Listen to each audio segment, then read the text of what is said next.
What's up, guys? Samoan Fan 101 here, and I am back with another video. Sorry it took me a little while to make this, and the next video that should only be like at most maybe 5 or so minutes long. I don't know why. For whatever reason, I wasn't up to making a video, and then apparently it actually showed because for a few days there, I had a case of allergies due to the weather change. I was, my nose was all stuffed up and everything. Or it was also very runny, I had to constantly blow my nose, whether it was to breathe or just to get all the friggin' snot out of my nose, and it sucked. But I'm back with another video. It's Thursday, the day of Wrestle Kingdom 12, which I will review. In fact, after I make these two videos, I'm gonna go to the library. Where I have, better quality, there are better quality computers. And I will watch Wrestle Kingdom from beginning and including the pre-show New Japan Rumble. Okay? So, with that said, let's take it from the top. This is the Clash of Champions review. Now, this is the last WWE main roster pay-per-view review I have to do for a little while. After this, and after Wrestle Kingdom, I will focus on the NXT takeovers, Bound for Glory, which I am dreading to watch. I haven't even watched it yet because I heard how bad it was. I am dreading gonna watch it.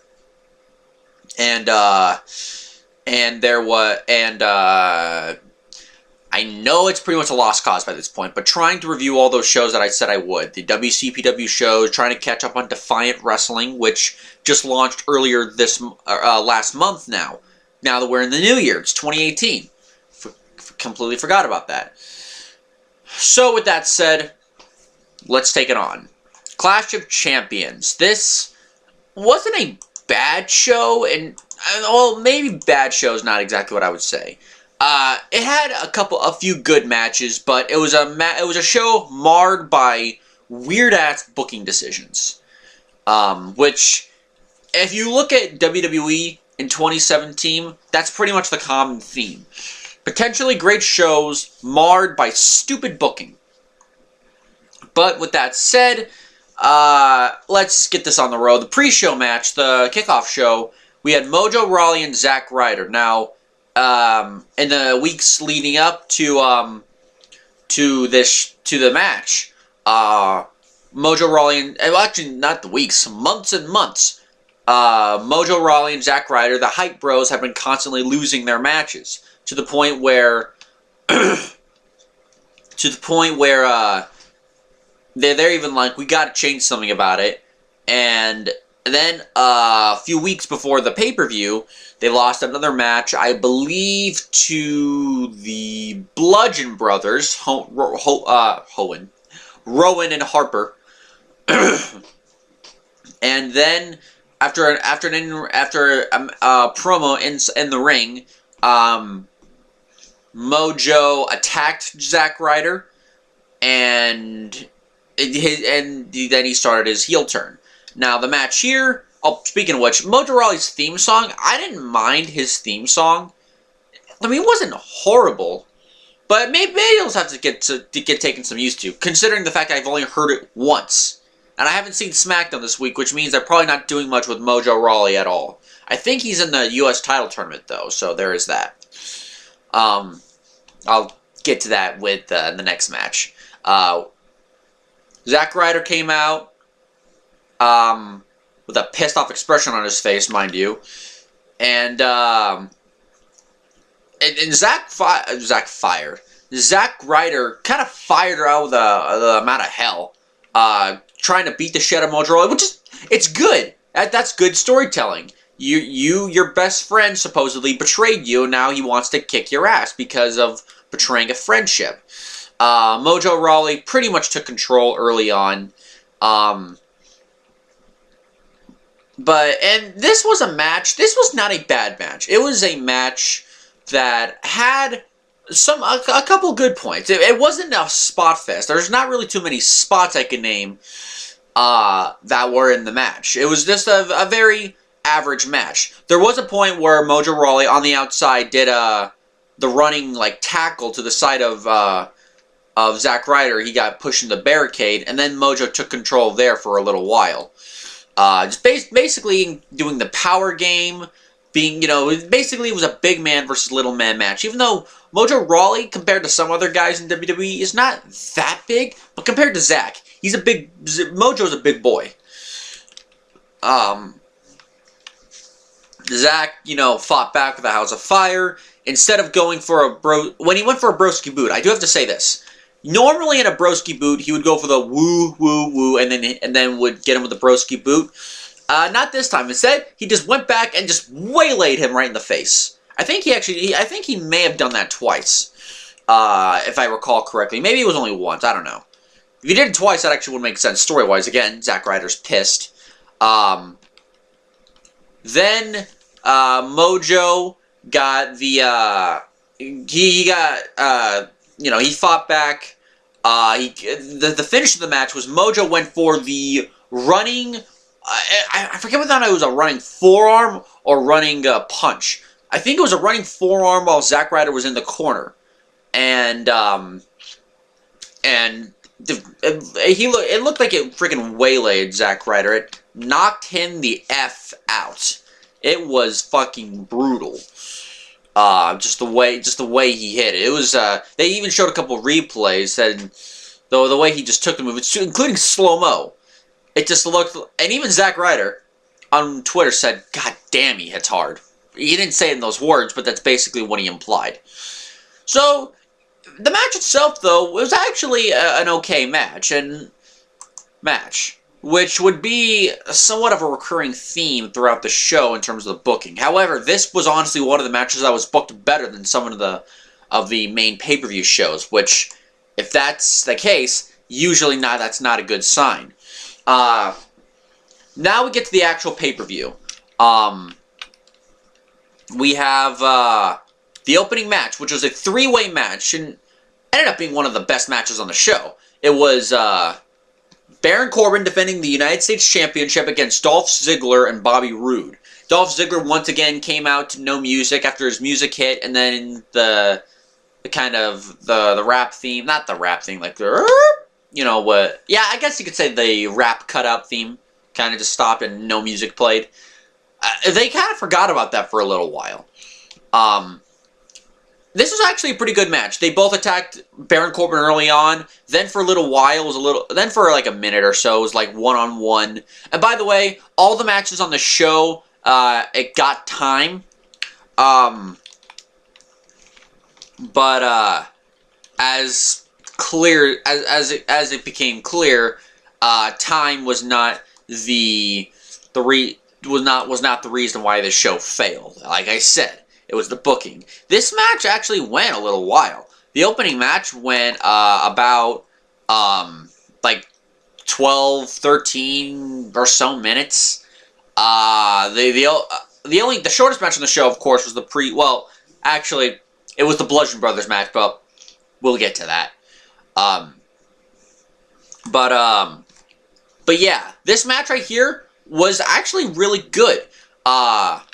So as I was saying, they got Baron Corbin out of the way. Baron Corbin came back in. Again, much like the three-way match between Corbin, Ty Dillinger, and AJ Styles, Baron Corbin worked heat on them for a little while. However, because this was a shorter match than that one was, the heat segments were shorter for Corbin. Just completely reaming these guys at several points.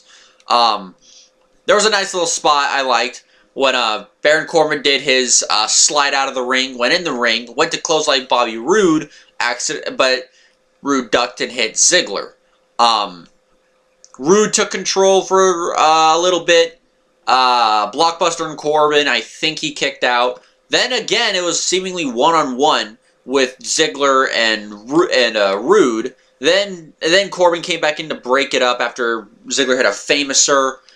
Then we saw Corbin with no t-shirt. Not exactly the best look for Corbin, being that unlike some other people, he does not have a six-pack. I don't think Corbin gives a shit. No, seriously, I don't really think he gives a shit. And by the way, so he worked, key for a brief segment. The two like veteran workers of the match took control. Roode hit a sick looking rock bottom style move on Dolph Ziggler. That was awesome. I know it's, and I keep forgetting the Uranage. For a second, I forgot the name of the move. But he had a sick looking Uranage on Ziggler. That was awesome. There was a point when then there was your old Tower of Doom spot with Baron Corbin powerbombing Ziggler while Ziggler was doing a superplex to Bobby Roode. Corbin was briefly out of the picture again, going back to Ziggler and Roode because WWE knows these are the best workers of the match. Baron Corbin, and this is the finish of the match. Baron Corbin, what happened was, sorry about that. What happened was Baron Corbin, not Baron Corbin, Bobby Roode went for a, gotta take my water, went for a glorious DDT and hit it on Ziggler.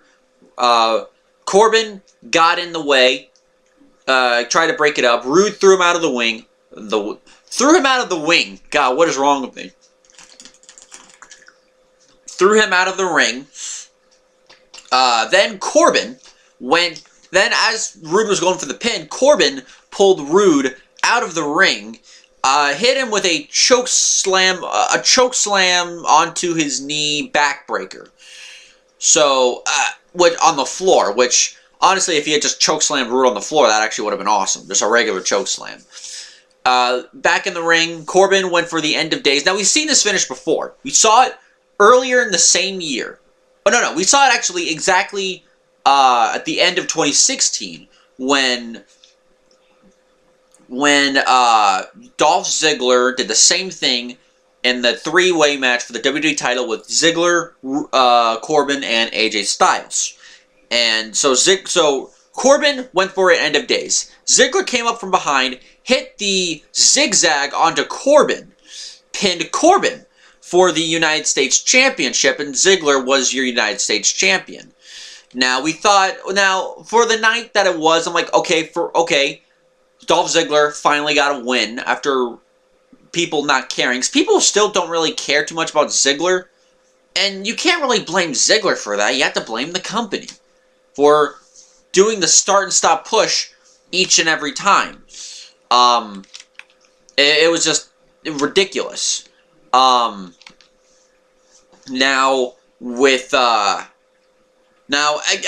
said I would mention this, I might as well.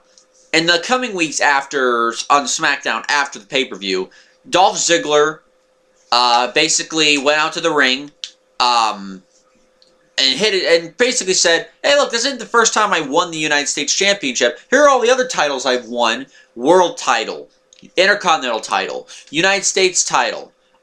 He may have been a tag team champion, though I completely forget whether or not he was. I'm pretty sure he was not a tag team champion, otherwise they would have showed it. But, and the Money in the Bank win that he had at, Money in the Bank.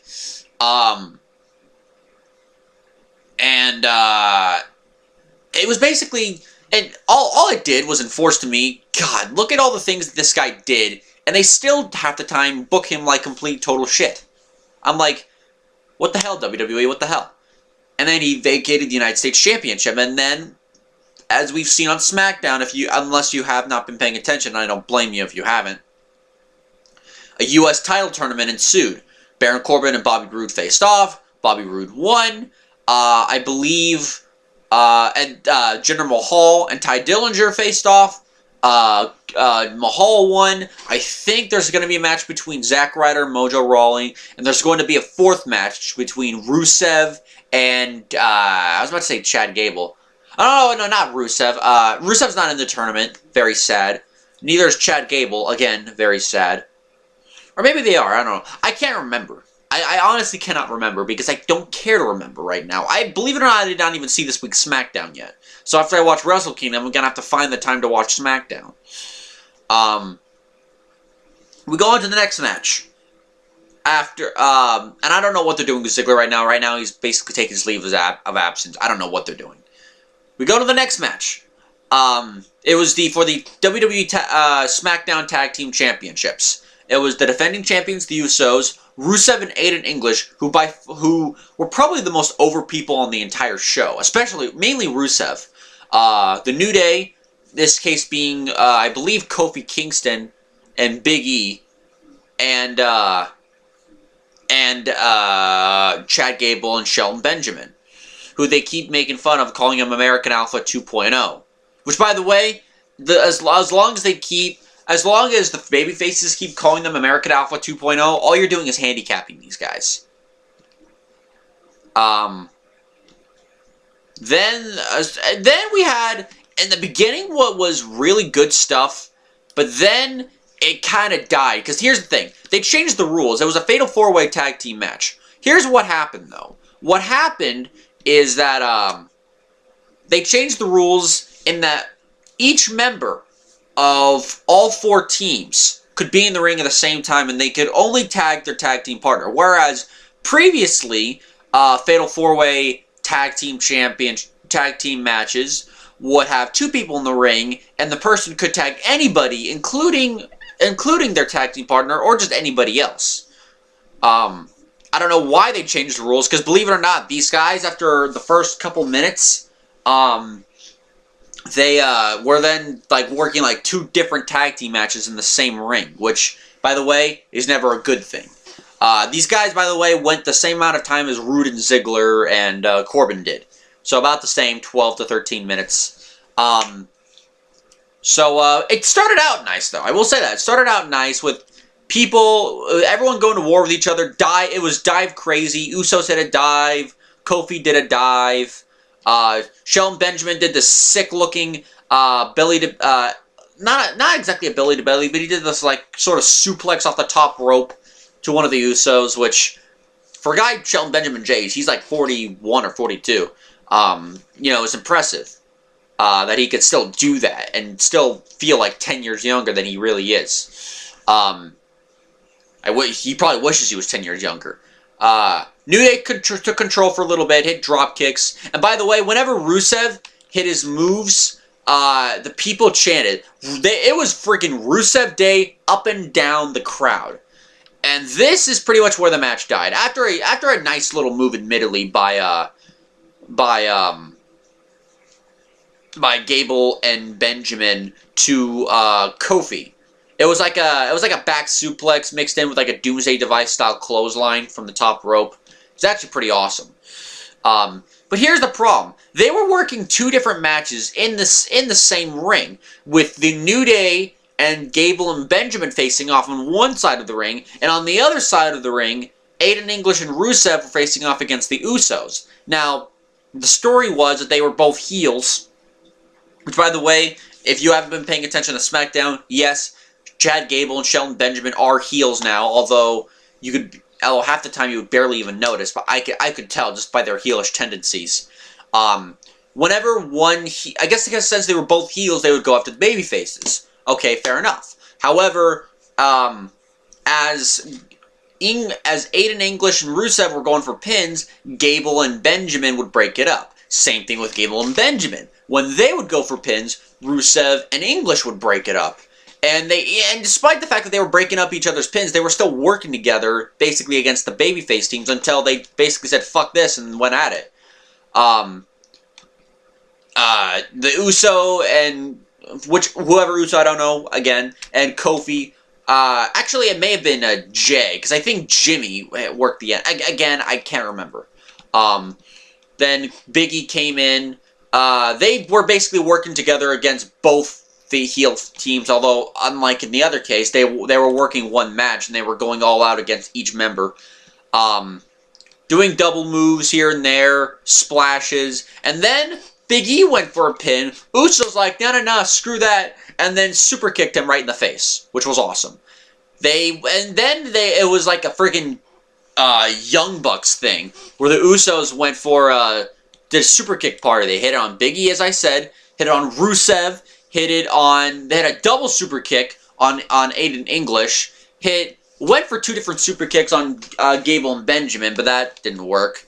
At one point, though, Gable and Benjamin, who were not exactly as over as Rusev, but I think that I remember them being kind of over, I think, in the match, because of just how good they are.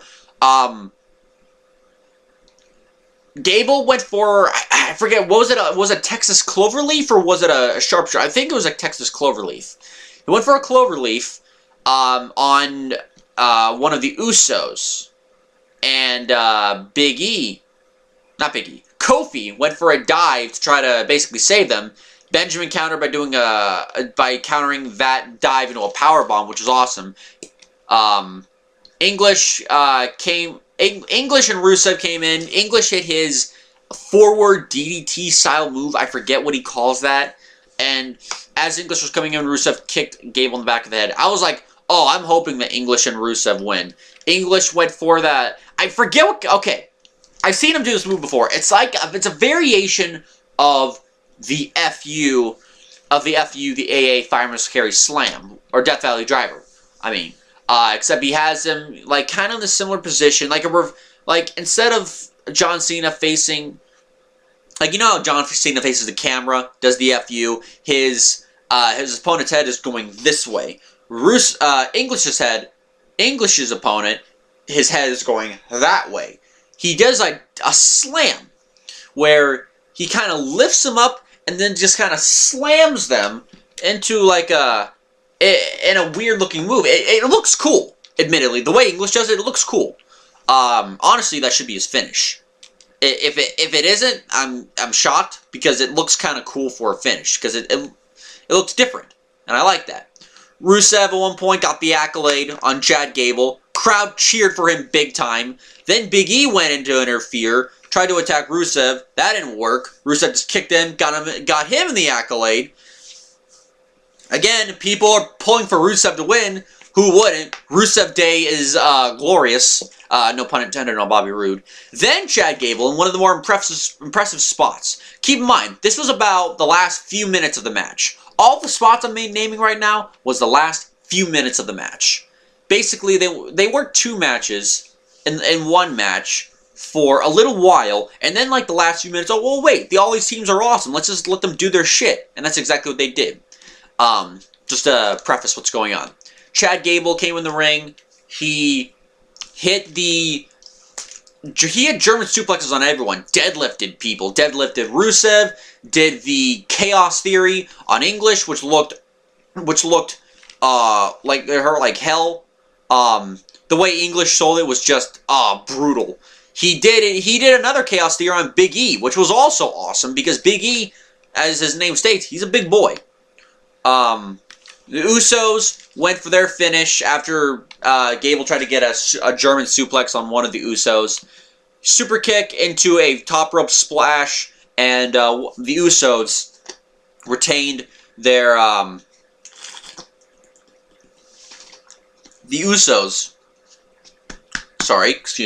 retained their tag team championship. It was a good match. Not as good as the opening, but it was still a good match. The only problem with it was that 2 match in 1 ring segment that lasted several minutes did kind of kill the match for a little while. If it wasn't for that segment, this match, my rating for it would be a lot higher, and probably would have been the best match of the night.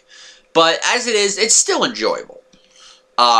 Clash of Champions worst match was next. Next was Charlotte versus Natalya for the SmackDown Women's Championship. This match went about 10 minutes. It felt like it went longer considering the way it was booked. It was a lumberjack match, which, by the way, if you've seen WWE lumberjack matches, you know a lot of the time they don't do them well. And this was a case where lumberjack match stipulation sucked ass. So the Lumberjacks come out. All the Lumberjacks, believe it or not, get their own entrances, which is weird. I guess they just had to stall for time because they didn't have that many matches on the show. The Lumberjacks were Naomi, the Riot Squad, Ruby Riot, which, by the way, is now spelled with 2 T's because WWE wants a trademark, of course. And her partners, Sarah Logan and Liv Morgan. And then there was Tamina, Carmella, and Lana. And Charlotte and Natalya came out. The match started out, although a lot of the heels, believe it or not, half the time the heels are working together. And by the way, I have to mention this, because I didn't even notice this the first time I watched it. So, during or after the show, maybe it was the day later, Liv Morgan sent out a tweet to Becky Lynch saying something. It was like an insult, like trying to be a heel, saying when you come back, lose or some shit like that. But then Becky Lynch fired back at Liv Morgan and posted a GIF on basically saying in all but none words, Liv Morgan still wrestles like shit. Because what happened was all the heels, including the Riot Squad and the rest of the heels from SmackDown, who, by the way, they don't like each other. For whatever reason, they were working together to attack Charlotte. As they were putting Charlotte in the ring, Liv Morgan went to attack Charlotte. Problem is, I guess she was left out. Who did she end up hitting? She ended up hitting Sarah Logan very softly in the back of her head. God damn it. Damn it. I mean, like, that's pretty bad. I'm gonna be honest. Like, Liv Morgan, she's not a bad wrestler, but that's a pretty bad thing to do. I mean, that really sucked for her. I really did not want to be Liv Morgan in that spot, because you knew she fucked up. I can't even name any real spots in this match so far, because the only spot of the match was Natalya, because Charlotte knocked out Natalya out to the ring on where Naomi was. Naomi immediately pushed Natalya back in the ring.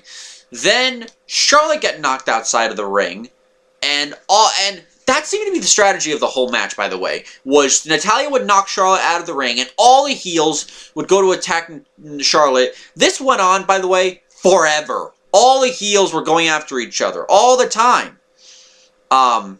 And by the way, of course, none of the heels would go in there. And you're probably wondering, why aren't the babyfaces lumberjacks aren't doing anything?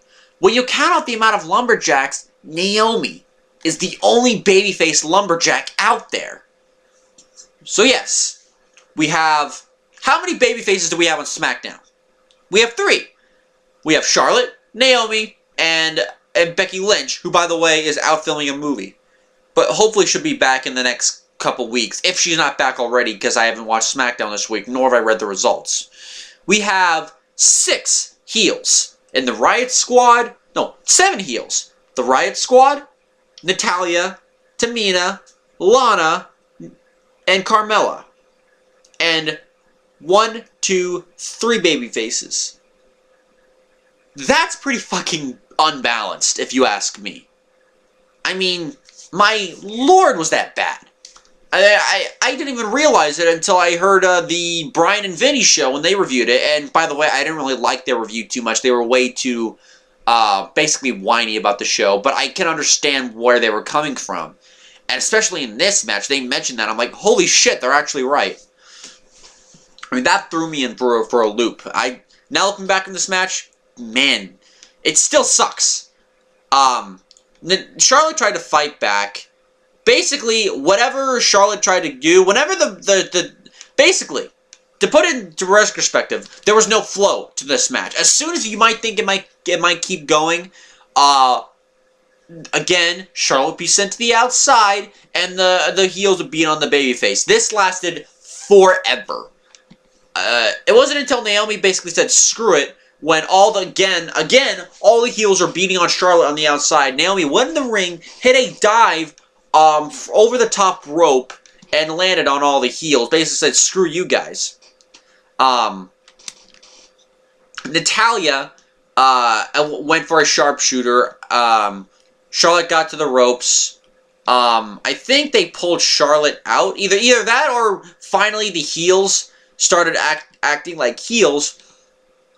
Who, by the way, a certain heel group does not like another certain heel group, and they finally went to attack each other, as well as Charlotte. At one point in the match, Carmella went to try to cash in Money in the Bank. Ruby Riott came in, basically said, screw that. Charlotte, another spot I have to mention where it really looked bad. Charlotte hitting moonsault to the floor, which was supposed to invoke the idea that she's moonsaulting everybody, all the lumberjacks. Problem is, she didn't hit any of the lumberjacks and landed on her feet. Again, that's another case of, yeah, that looks really bullshit to me. And this match was full of it. Charlotte finally went for the figure eight. Natalya tapped. This was a gem right here. Renee Young, or whoever, maybe it was Dasha Fuentes, for the love of God. Somebody came in to interview Natalya after the match was over. How do you feel? Natalya basically said, kind of like a heel promo that this is everyone's, basically it was everyone's fault but hers, saying I gave my life for you guys, even though of course she's a heel, so you know she's full of shit in terms of story. Then she walked away and fake cried. Not cried, she was trying to cry, but she can't. She fake cried. All this sucked. This match was balls. It was ass. The other match, the next match, you could say, was not ass. Because even though it only went 2 minutes, it was a lot of fun in the 2 minutes that we had. We had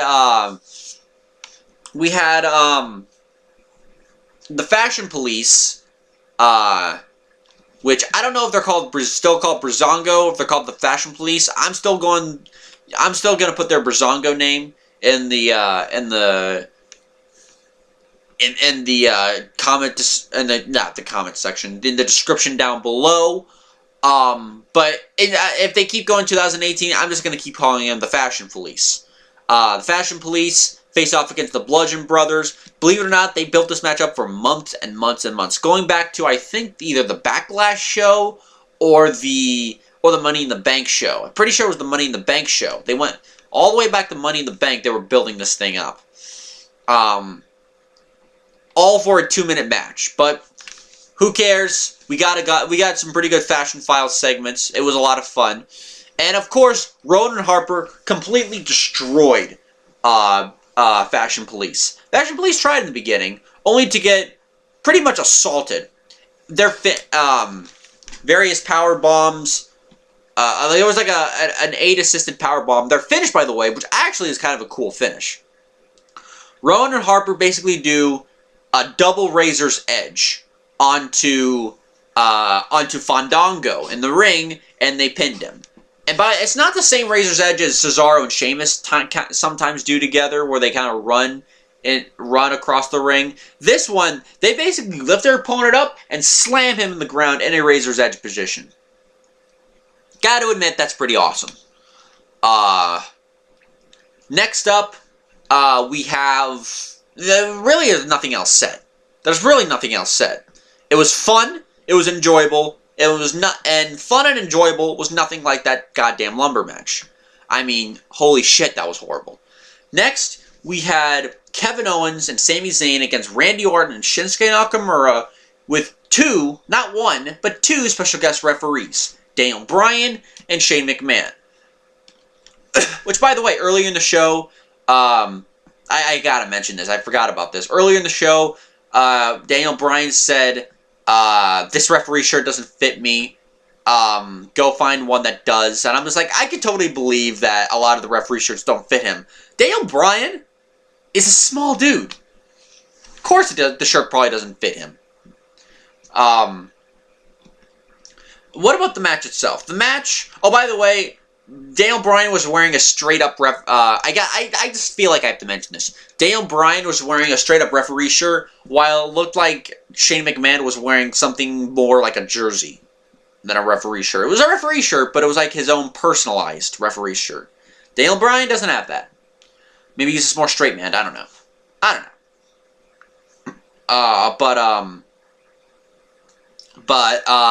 The match itself, here's the thing about the match, just to go forward. This match, yes, suffered from overbooking. However, unlike the Charlotte and Natalya match, I think it was still not warranted here, especially considering the talent involved. But I do think that it played into the story. And by the end of it, believe it or not, I was getting into it. In the beginning, it was a lot like... This match actually more so reminded me of the Fatal 4-Way Tag Team match, where there was a lot of overbooking. They changed the rules, again, for really no reason. But by the end of the match, at least for me, I know some other people didn't get enamored by it, and I could totally see why. But for me, I still kind of enjoyed it by the end. I didn't think this match was as bad as some people might describe it. Then again, it's just my opinion. Remember, it is Nakamura, Orton, Zayn, and Owens. You gotta give it that. We have some great workers in there. Early in the match, Shane and Daniel Bryan couldn't figure out exactly how to referee because they were both in the ring at the same time. And basically, they would say, okay, eventually they'll come to a point where it's like Shane will referee this one side of the ring, while Daniel Bryan will referee the other side of the ring. After that, they basically, for the most part, had a wrestling match, and it was good. I mean, it was not great. I can only call this a solid match, but it was decent enough. Not too much in the way of spots. Nakamura was in there for quite a long time, actually, with Kevin Owens and Sami Zayn. Hang on.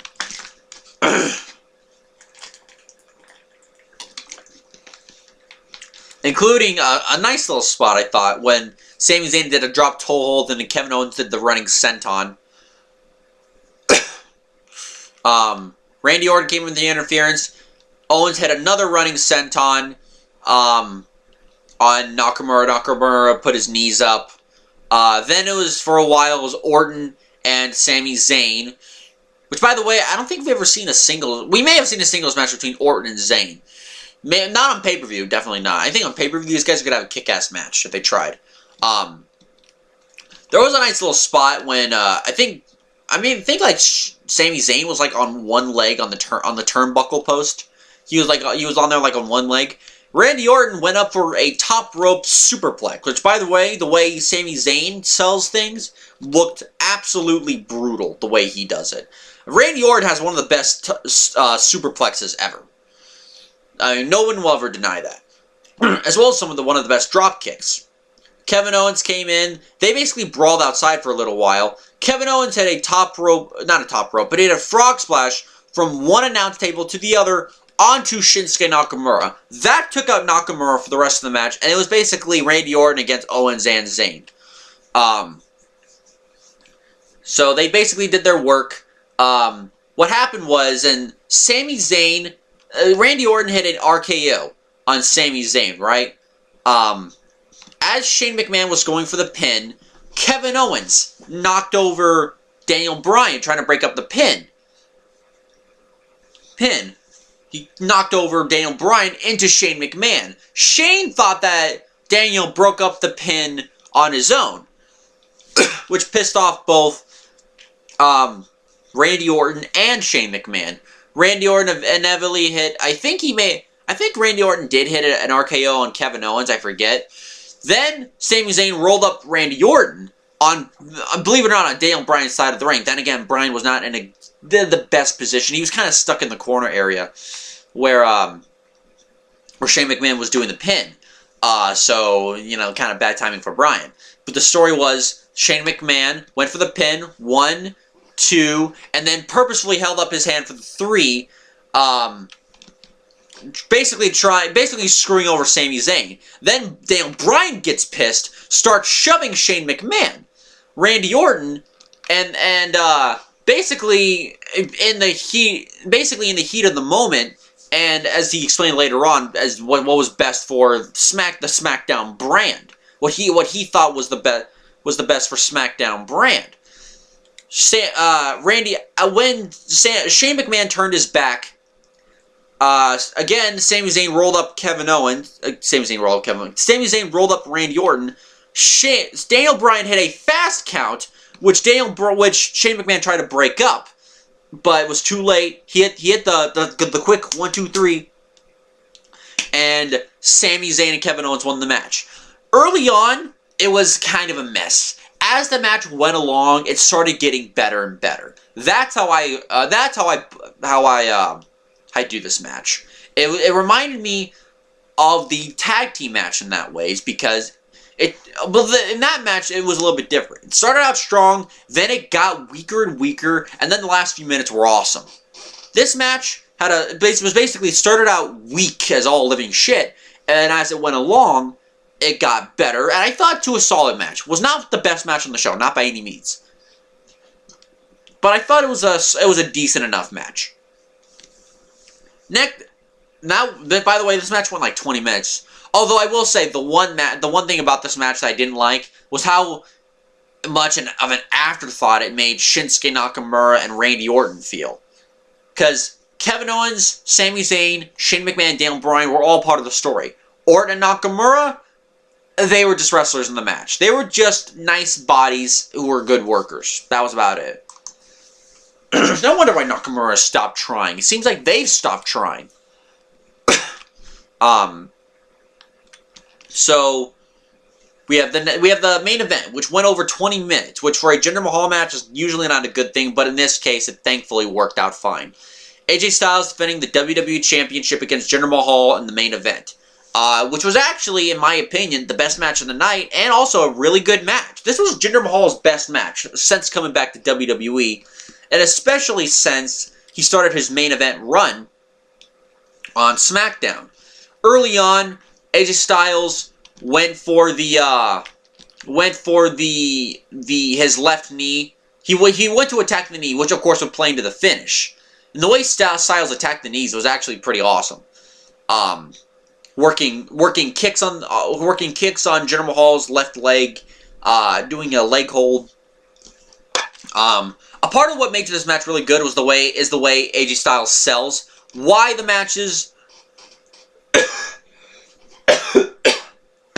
God, what is wrong with me? Wow, something's wrong with me right now. Sorry about that. I swear to you, the next video will not be nearly as long as this one. Oh, God. I don't know what was that all about. I just had a couple hot dogs before the video. Maybe next time I should not eat anything before making a video. So, like I said, the way AJ Styles sells in matches definitely helped this match be better, I can tell, because it made a lot of Mahal's offense seem a little bit better than usual.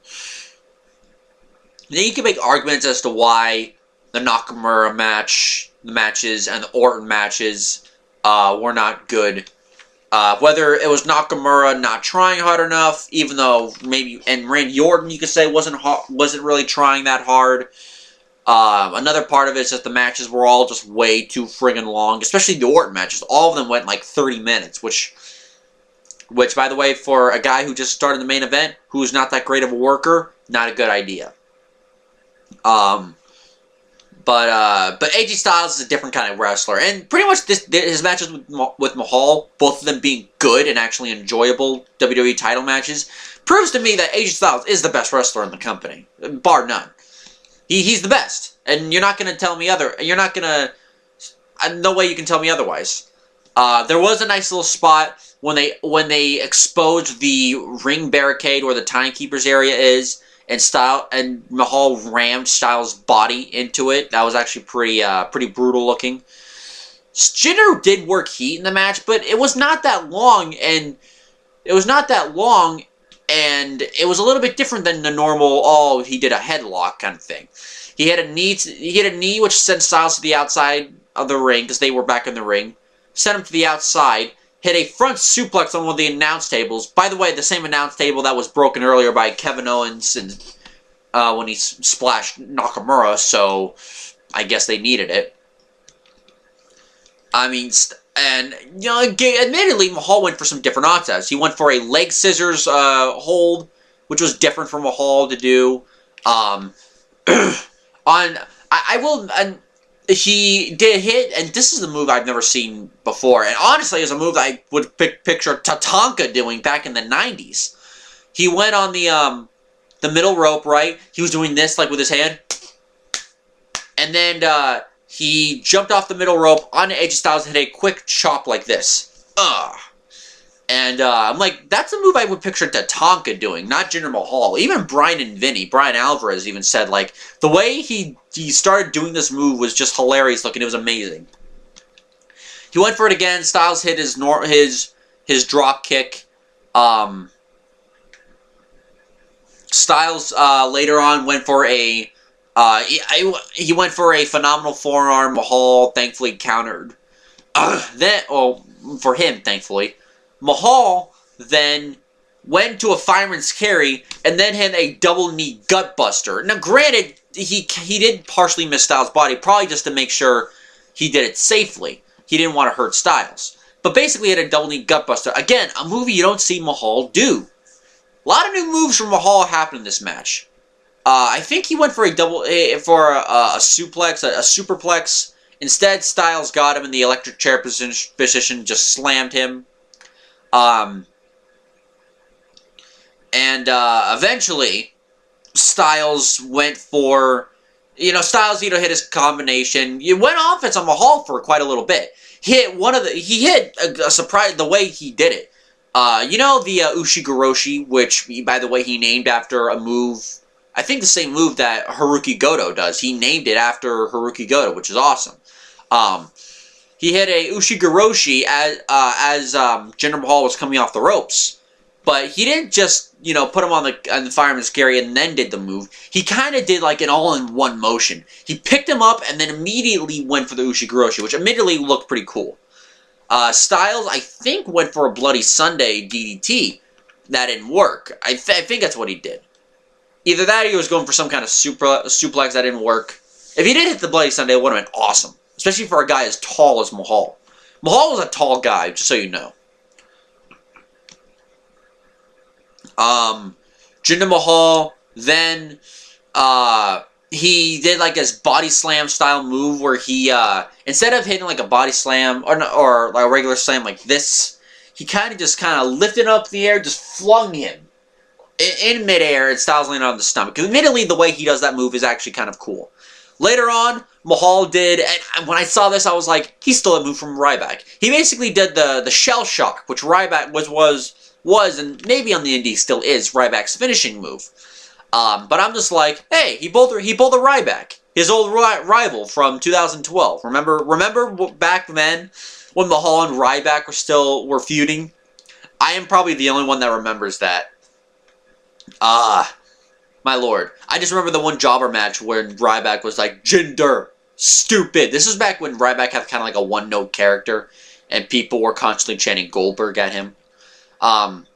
Styles at one point took control, went for his, he had a Pele kick, went for the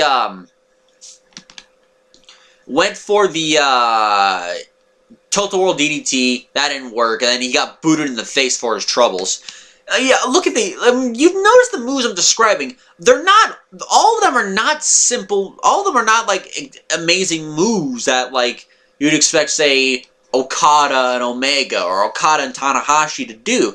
These are all simple moves, but the way they tell it in the story, the way Styles tells it, makes it look very believable. I think that's part of why I like this match better than all the other matches, including the match they had on SmackDown, which was also pretty good. Styles went for a springboard 450. Then the Singh brothers, who, by the way, the story of the Singh brothers early in the show is like, we don't know. Like, it's like, are we coming out from Mahal's match? Well, you'll find out. Like, we don't know that question. And then they came out. Pretty much there was no resolution to anything.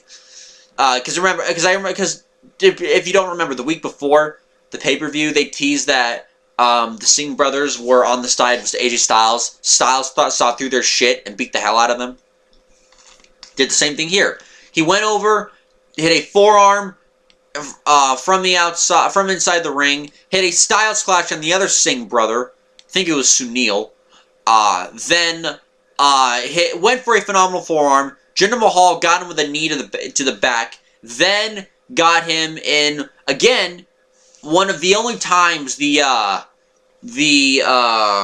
was about to say the Cobra Clutch Slam, the Colossus actually looked good. The way Styles sells the Colossus, it actually looks good. The way, Mahal, not Mahal, the way Nakamura and Orton does it was just bad. The way Styles does it, it looks like an actual finishing move. It looks brutal, the way he takes it. Again, the reason why his matches look good. Matches are better. So then, Jinder Mahal tried to do a Styles clash. He even did he put his arms out, like AJ Styles does when he does the Styles clash. Went for a Styles clash, which really kind of went to a powerbomb position.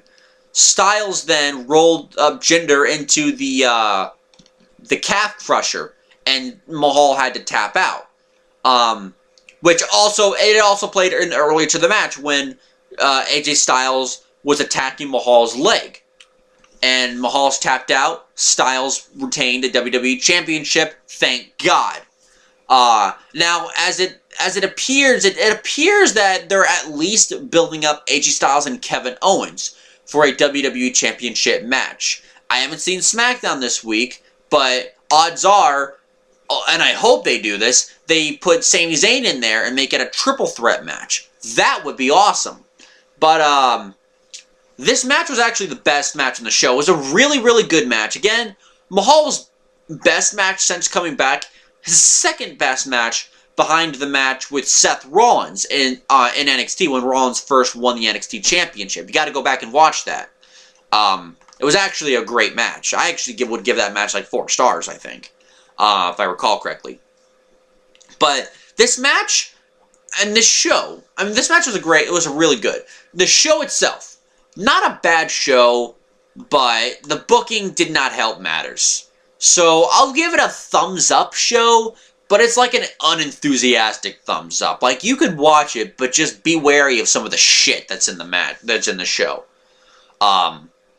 Especially if you didn't like the Owens if you didn't like one of the co-main events, which was Owens, Nakamura, Zayn, and Orton in the tag team match, and not necessarily those guys in that order.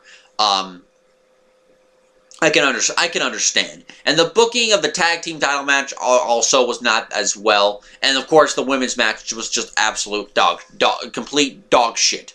So, with that being said, guys, be well, stay safe. I'll see you next time when I make my Royal Rumble contest announcement. I know I am late on this. I know, and I know I only have a little bit over 20 days.